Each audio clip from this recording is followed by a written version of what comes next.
이 시간 하나님께서 우리에게 주신 말씀은요, 마태복음 6장 24절 말씀입니다.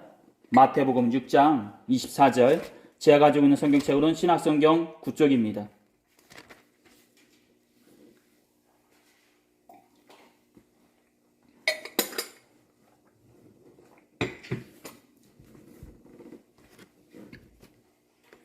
마태복음 6장 24절 한 절 말씀입니다. 제가 가지고 있는 성경책으로는 신약성경 9쪽입니다.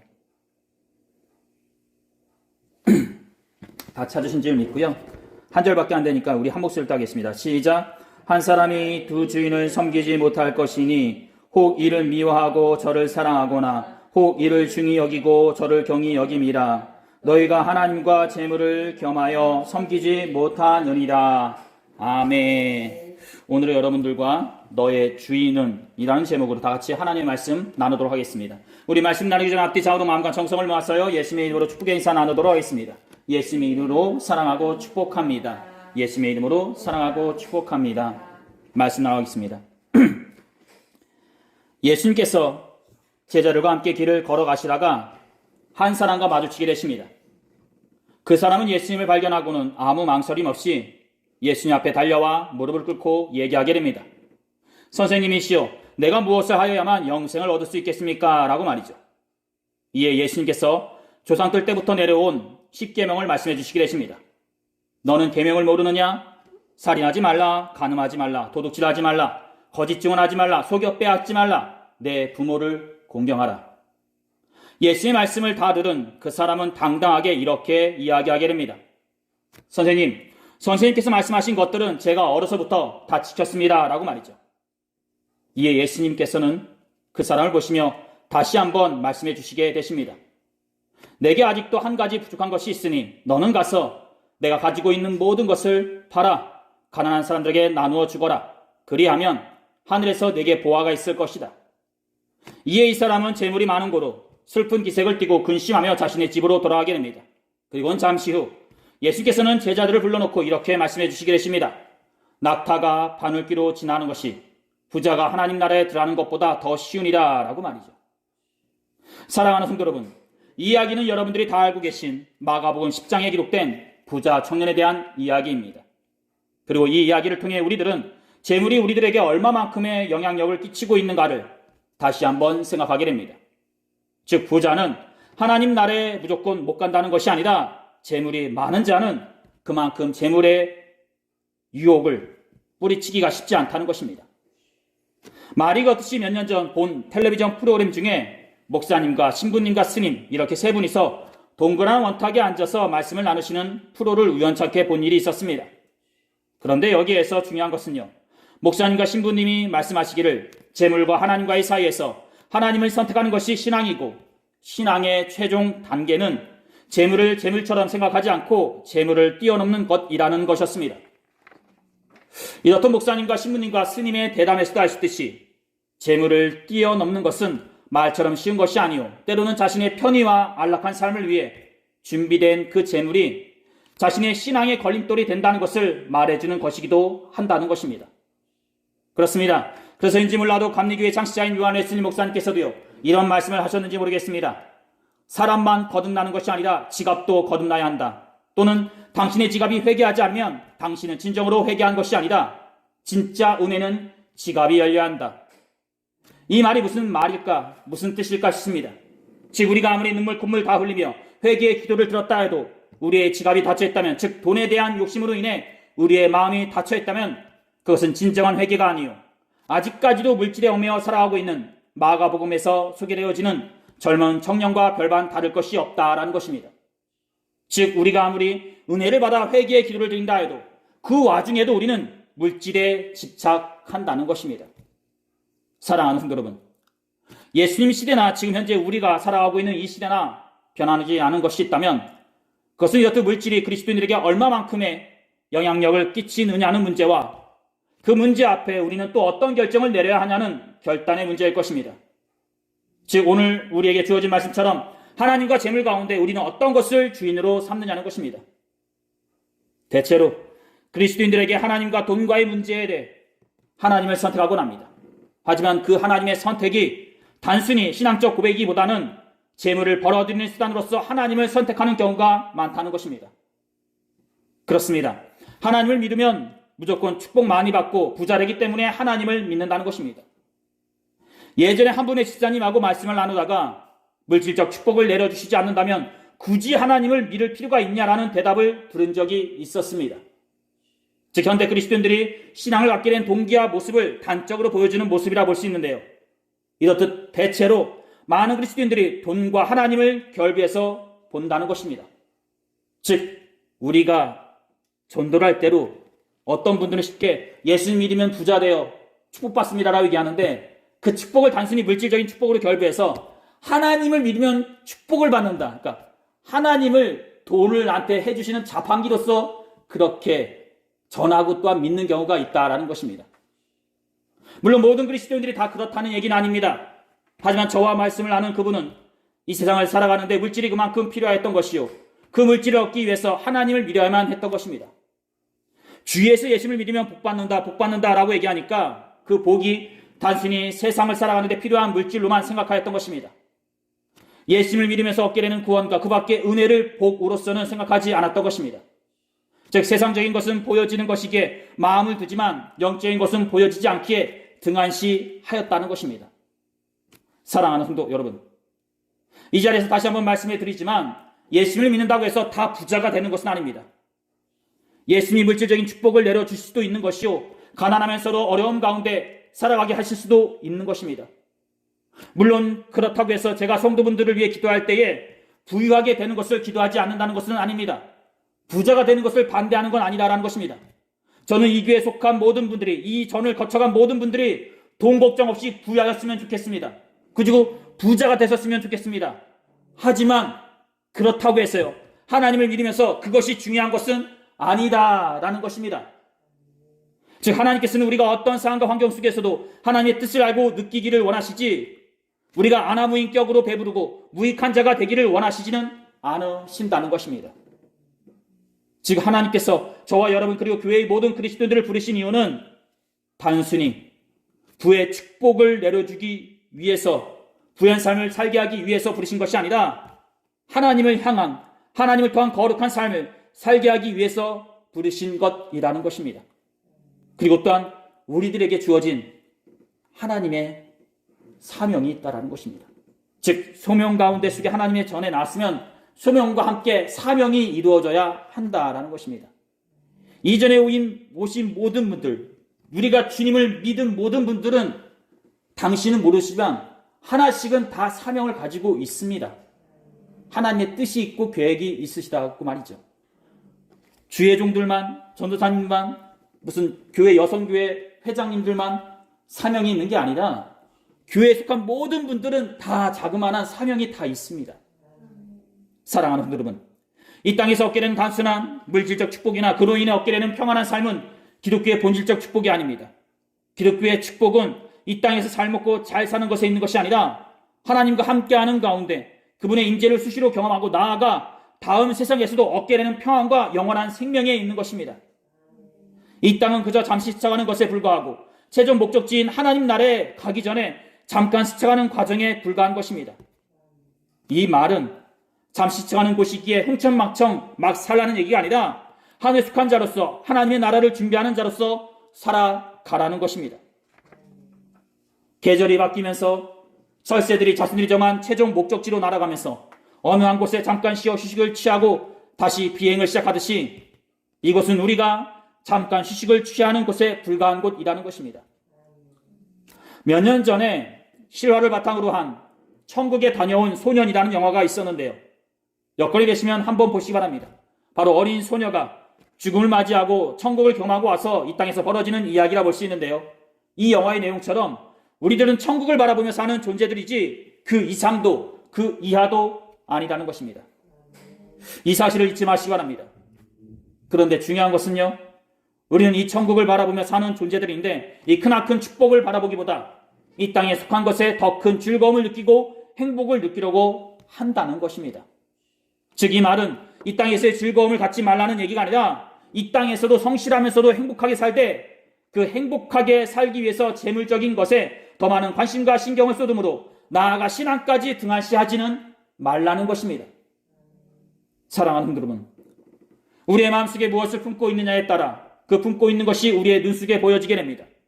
즉 우리가 쫓고 있는 것이 우리의 관심의 대상으로 보여지게 된다는 것입니다.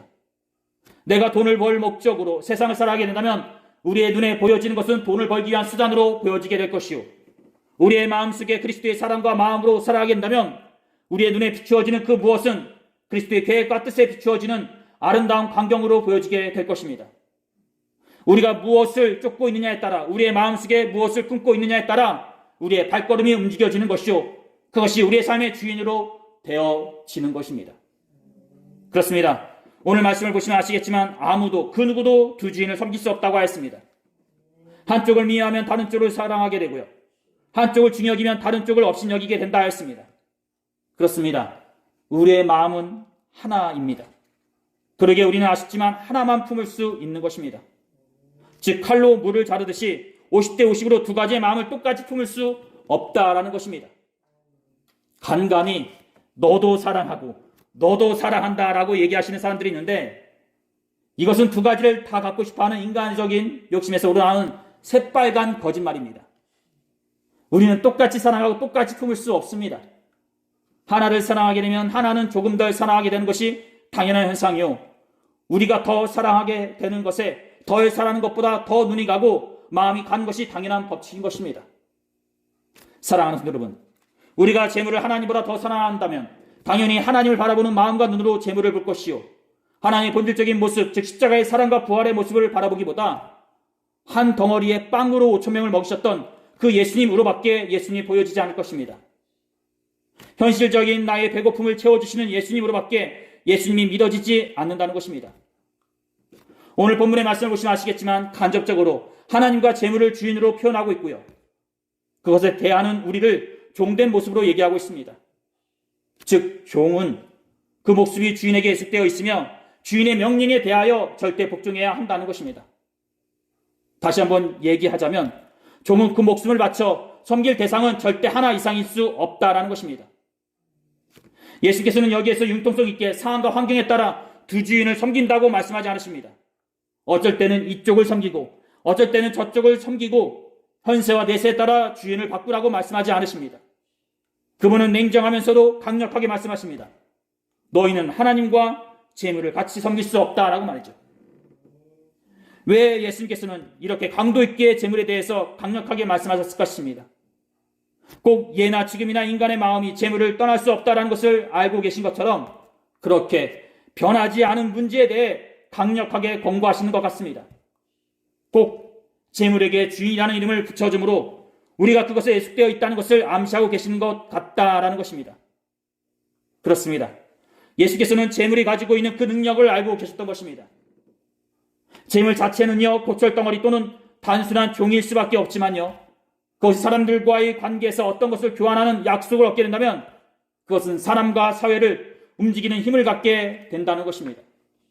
즉 그 고철덩어리가 사람들과의 약속으로 힘을 얻게 되고 사람들이 그 힘에 의해 예속될 때 그 고철덩어리는 단순히 구매와 교환을 뛰어넘는 힘을 가지게 된다는 것입니다.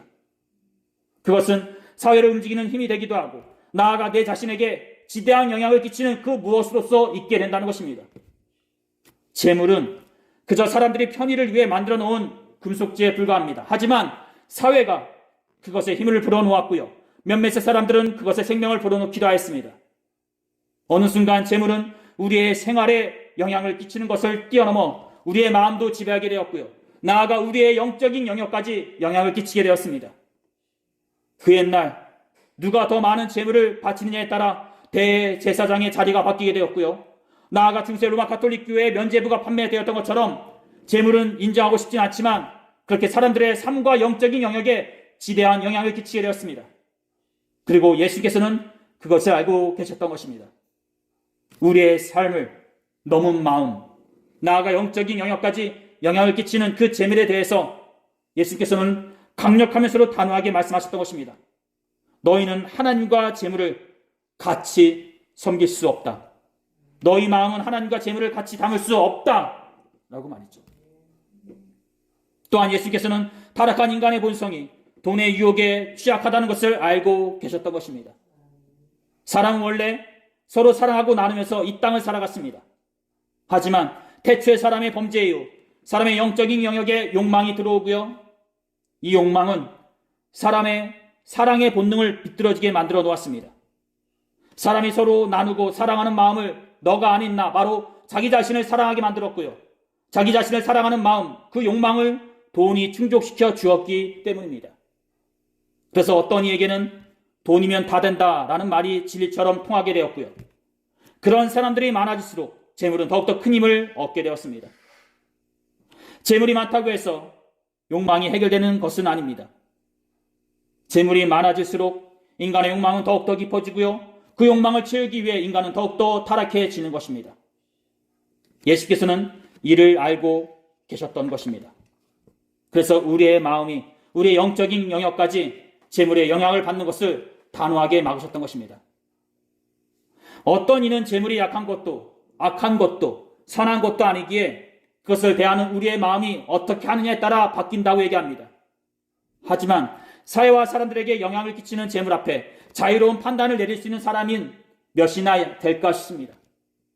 즉, 그 재물의 영역 앞에 누구든지 흔들리고 시험을 받는다라는 것입니다. 단적인 예로요. 제가 목사 안수를 받을 때 선배 목사님께서 제게 이런 말씀을 해주신 적이 있었습니다. 목사로서 인정받고 성공하려면 3가지만 조심하면 된다. 목사로서 성공하기 위해서는 3가지만 조심하면 된다. 그 하나가 말이고요. 말 조심하라고. 둘째가 이성입니다. 예.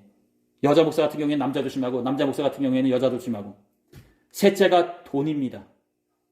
이 3가지만 경계하면은 목회를 크게 하냐, 작게 하냐, 이게 중요한 게 아니라 목사로서 맡겨진 사역 가운데 속에서 성공한다라는 것입니다. 말 조심 못하고 말로 실수하시는 분들 많고요. 죄송한 말씀인데 이성 때문에 시험당하는 분들 많고, 또한 돈 때문에, 죄송한 말씀인데 목사님들 넘어가시는 분들 참 많잖아요. 근데 목회자가 아니라 할지라도 모든 사람들이, 살아있는 모든 존재가 다 이 3가지만 조심하면 어느 정도 자신의 삶 속에서 성공하지 않나 싶습니다. 여튼 이 말은 목회자에게도 돈의 유혹을 뿌리치기가 쉽지 않다는 것입니다. 예수께서는 그것을 알고 계셨던 것입니다. 상황과 환경에 따라 타협하는 가운데 재물과 하나님을 섬기라는 얘기가 아니라 애초부터 하나님과 재물 사이에 한 가지를 선택하라고 말씀하셨던 것입니다. 우리가 재물에 예속되어 하나님을 포기보다 하나님을 주인 삼은 자로서 재물을 뛰어넘기를, 아니 그것으로부터 자유로워지기를 원하셨던 것입니다. 우리가 어떤 것에 예속되어 살아가느냐에 따라 우리의 생각이 바뀌고 삶이 바뀌고 인생이 바뀌고, 나아가 그런 사람들로 인해 세상이 바뀌듯이 예수께서는 그것을 알고 계셨던 것입니다. 사랑하는 여러분들은 과연 하나님과 재물 사이에 어떤 분을 또는 어떤 것을 주인으로 삼고 살아오고 계십니까? 우리가 입으로는 하나의 주인을 섬긴다고 고백하면서 그 마음과 행실이 그와 다른 쪽에 치우쳐 살아간다면 그것은 자신의 입으로 고백한 하나의 주인의 종이 아닐 것입니다. 종의 마음은 하나에게 하나의 주인만 섬겨야 하고요. 하나의 주인의 명령에 따라 움직여야 합니다. 우리의 마음속에 현재 무엇을 품고 있느냐에 따라 우리의 생각이 바뀌게 되는 것이요, 우리의 발걸음이 움직여지게 되는 것입니다.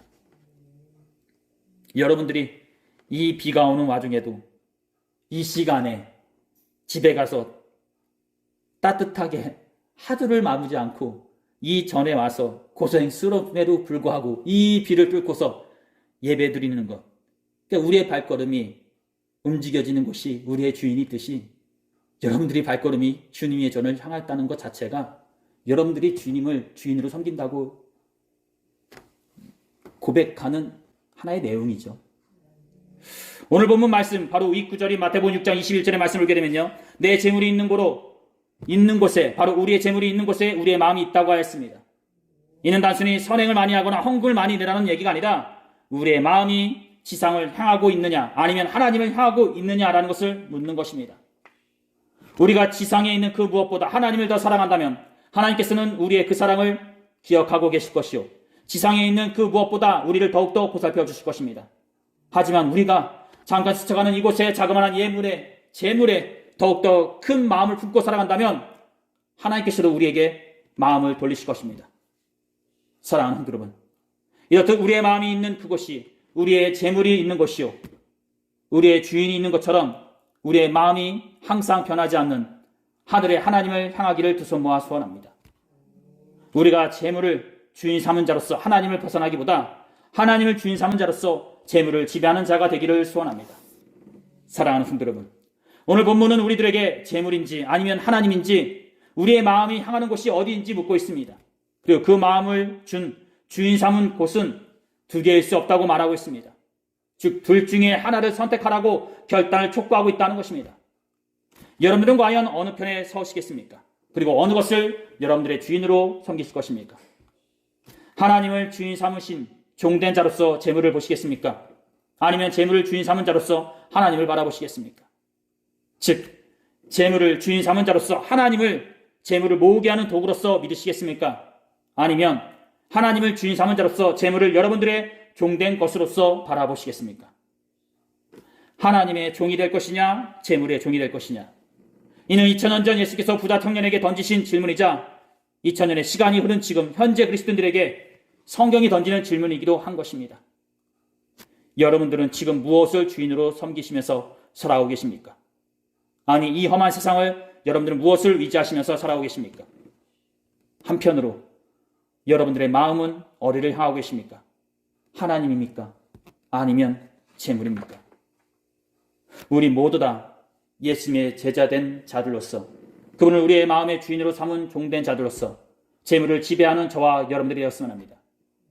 우리의 마음이 있는 곳이 우리의 주인이요, 그것이 우리의 육적인 명과 나아가 영적인 명까지 지배한다는 사실을 잊지 않았으면 합니다. 오늘 하나님께서 우리들에게 주신 말씀은 여기까지입니다. 기도하시겠습니다. 귀하시고 복되신 우리 자 하나님 아버지, 우리의 발걸음이 향하는 곳, 우리의 마음이 향하는 곳, 그것이 우리의 주인입니다. 이 시간 우리의 발걸음이 주님의 전을 향하듯이 우리의 마음이 주님 곁에 있습니다. 우리의 주인이신 주님, 주님만이 우리를 이끌어 주시옵시고 주님만이 우리를 채워 주시옵소서. 우리가 세상 속에 수많은 시험과 유혹 가운데 있다 할지라도 주님의 손을 놓지 않게 하여 주시옵시고 종된 제자된 자들로서 주님의 길을 걸어가게 하여 주시옵소서. 오늘 하루로 주님의 전에서 하루를 마무리합니다. 교회 밖의 세상 속에서도 주님의 백성들 한 명 한 명을 지켜주실 줄 믿으며 이 모든 기도를 우리 주 예수 그리스도의 이름으로 간절히 기도 들었사옵나이다. 아멘.